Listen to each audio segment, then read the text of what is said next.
দেখো, এই ফ্রি ফায়ারটা সামান্য একটা গেম হলেও এটা যে অনেক মানুষের জীবন পরিবর্তন করে দিয়েছে, আবার অনেক মানুষের জীবন যে ধ্বংস করে দিয়েছে, এটা আমাদের সকলেরই জানা। তবে সামান্য এই গেমটা যে গোটা একটা পরিবারকে আবার নতুন করে জীবন দান করবে, এটা আসলে সকলের অজানা ছিল।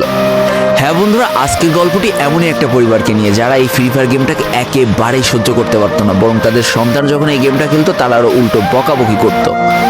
আর ভাগ্যের কি অপূর্ব লীলা খেলা, তখন সেই গেমটা আজকে গোটা পরিবারটাকে বাঁচিয়ে রেখেছে। আর এখন তার বাবা মাও উৎসাহ দেয় তাদের সন্তানকে যে ফ্রি ফায়ার খেলো। এজন্যই চলো জেনে আসি আসলে কি এমন ঘটেছিল ওই পরিবারটার সাথে। তো বেশি ব্যাকপ্যাক না করে ছোট্ট একটা ইন্ট্রো দিয়ে আজকের ভিডিও শুরু করা যায়। তো আজকের গল্পটা শুরু হতে চলেছে ছোট্ট একটা গ্রামের ছোট্ট একটা পরিবারকে নিয়ে। বাবা মা এবং তাদের দুই সন্তান অর্থাৎ দুই ভাই, ছোট্ট একটা পরিবার, খুব সুন্দরভাবে তাদের জীবনযাত্রা চলে যাচ্ছিল। বড় ভাই একটা কোম্পানিতে লেবারের চাকরি করে, বাবা কৃষিকাজ করে, আর তাদের ছোট সন্তান অর্থাৎ ছোট ছেলে কিন্তু ক্লাস 8-এ পড়াশোনা করে। দারিদ্রতার বেড়াজালে আটকে পড়া পরিবারকে সাপোর্ট দেওয়ার জন্য তাদের বড় ভাইকে খুব অল্প বয়সে কাজে চলে যেতে হয়েছে।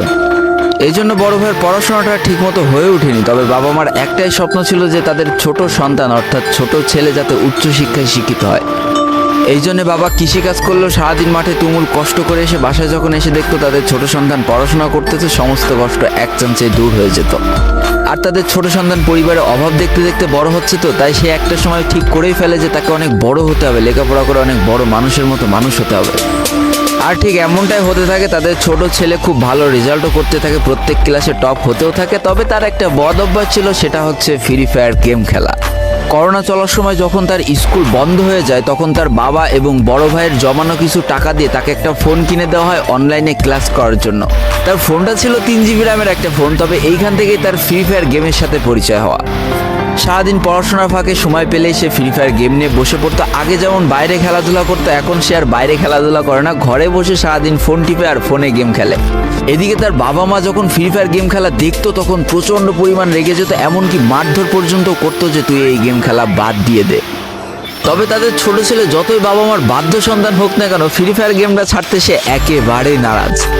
প্রথম দিকে পড়াশোনার ফাঁকে ফাঁকে গেম খেললো, যখন তার বাবা মা তাকে বকা শুরু করে তখন সে রাতের অন্ধকারে গেম খেলা শুরু করে।